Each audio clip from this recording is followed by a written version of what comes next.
j'espère que vous allez bien. Aujourd'hui on se retrouve après un long moment, ça fait longtemps que j'ai pas fait de vidéo. Je trouvais plus trop le temps pour en faire et c'est surtout que je prenais plus le temps d'en faire. Je reviens en force, j'ai retrouvé la motivation, j'ai déjà des tonnes d'idées de nouvelles vidéos à vous poster. Mais aujourd'hui je vous retrouve dans la facilité puisque je fais un update de mon everyday makeup routine. Ça fait un moment que j'ai fait cette vidéo et entre temps il y a eu des changements. Je n'utilise plus les mêmes produits, j'ai plus la même manière de faire. Donc si ça vous intéresse de voir ma nouvelle routine, je vous laisse continuer à regarder la vidéo. Première étape, je vais préparer ma peau et je commence par une lotion tonique matifiante de Nivea. Ça va permettre d'hydrater la peau, la tonifier, éliminer les résidus, donc ce qui pourrait rester du démaquillage de la veille ou tout simplement les peaux mortes qu'on a accumulées pendant la nuit et surtout éviter que la peau regraisse trop vite. Je l'applique sur un coton que je vais passer sur mon visage.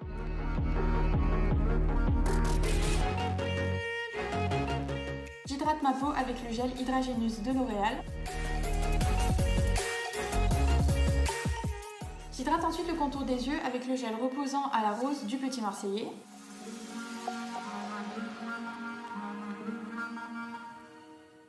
On passe maintenant au maquillage et ce que j'ai changé dans ma routine, c'est que maintenant je commence par les yeux et je fais ensuite le teint parce que j'ai remarqué que c'était plus facile dans cet ordre-là. Quand les fards à paupières sont très poudreux et qu'ils chutent beaucoup sur les pommettes, c'est difficile de rattraper le teint. Donc je vais d'abord commencer par les yeux. J'utilise l'anti-cerne haute couvrance de chez Sephora en teinte 20 crème comme base.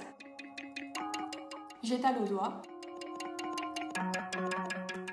Cette étape-là, ça a permis d'unifier mes paupières, donc de cacher toutes les petites veines. Les fards à paupières vont mieux tenir et les couleurs vont plus ressortir. Je vais fixer cette base sur mes yeux avec la poudre lissante éclat de chez Sephora.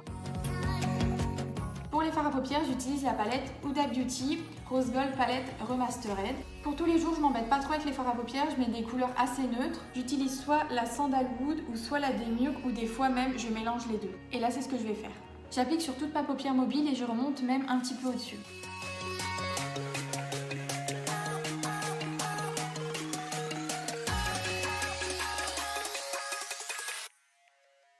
J'estompe le tout.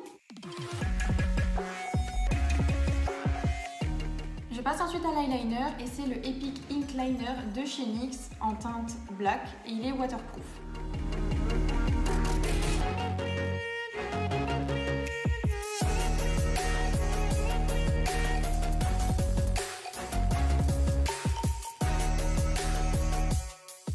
Pour rattraper les bavures que j'aurais pu faire sur la virgule, j'utilise ce genre de coton-tige. C'est super pratique parce que le bout est bien en pointe.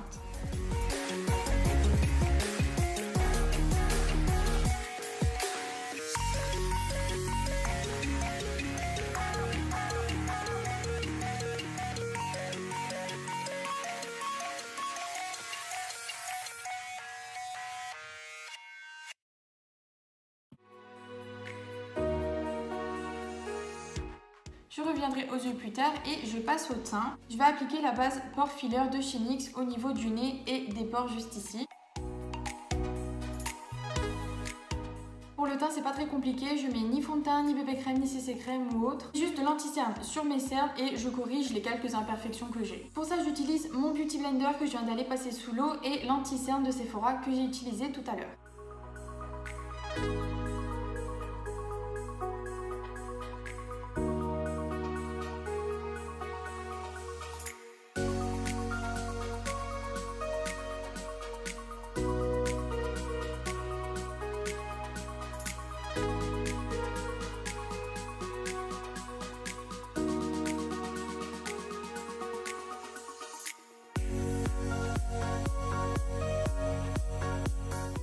Je fixe le dessous de mes yeux avec la poudre lissante éclat de Sephora.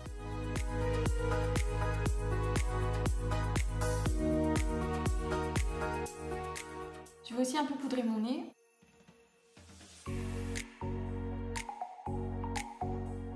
Pour le reste de mon visage, j'utilise la poudre compacte matifiante 8 heures de Sephora.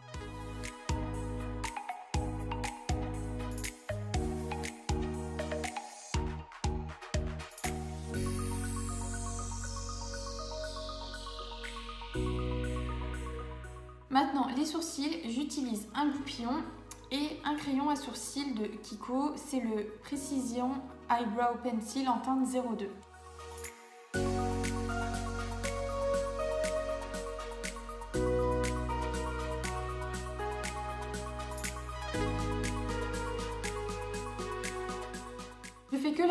sourcils, je trouve que ça fait beaucoup plus beau quand je laisse la tête naturelle.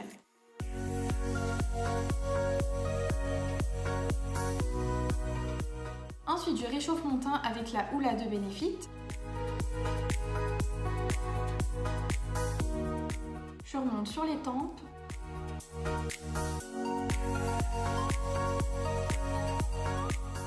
Je fais un léger contouring de mon nez.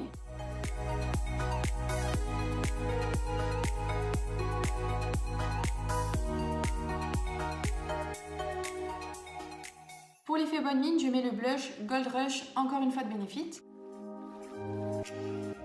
Ce que j'adore avec ce blush, c'est que déjà, il sent tellement bon. Et surtout, il laisse un glow super naturel. J'aime pas forcément mettre de l'highlighter les jours normaux où je vais travailler. Donc voilà, ce blush qui donne un petit glow, c'est pas mal. J'en ai fini avec le teint, je repasse aux yeux, je recourbe mes cils. Et j'applique le mascara Cils Sensationnel en version waterproof de Maybelline parce que je trouve que c'est celui qui garde le mieux la courbure et qui tient le plus longtemps.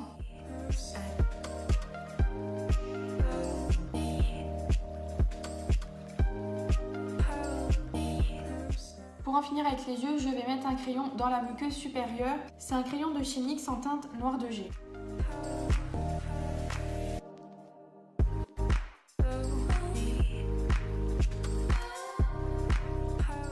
Ce qui est bien avec ce crayon, c'est que vu qu'il est waterproof, il ne transfère pas beaucoup sur la muqueuse inférieure. Et donc le fait de l'appliquer sur la muqueuse supérieure, ça va donner un effet plus fourni aux cils. Ça évitera de faire l'effet de trou entre les cils et l'eyeliner. Je vais finir ce maquillage en passant par les lèvres et je vais appliquer un rouge à lèvres de chez Essence. Ça fait partie de la gamme Matte Matte Matte Lipstick et c'est la teinte 02 Perfect Match.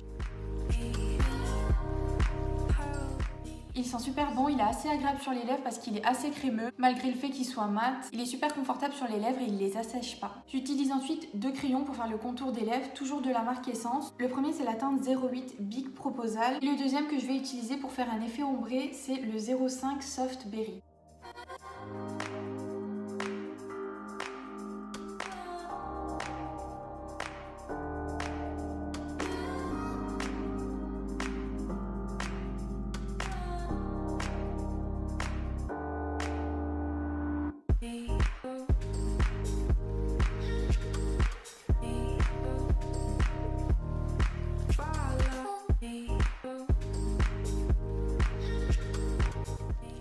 J'ai complètement oublié de faire l'outro de cette vidéo, du coup c'est plus les mêmes vêtements mais c'est pas grave, c'est la même intention. Si vous avez des nouvelles idées, dites-les moi en commentaire. N'oubliez pas de laisser un pouce bleu, ça me ferait vraiment super plaisir et en attendant une nouvelle vidéo, je vous fais de gros bisous.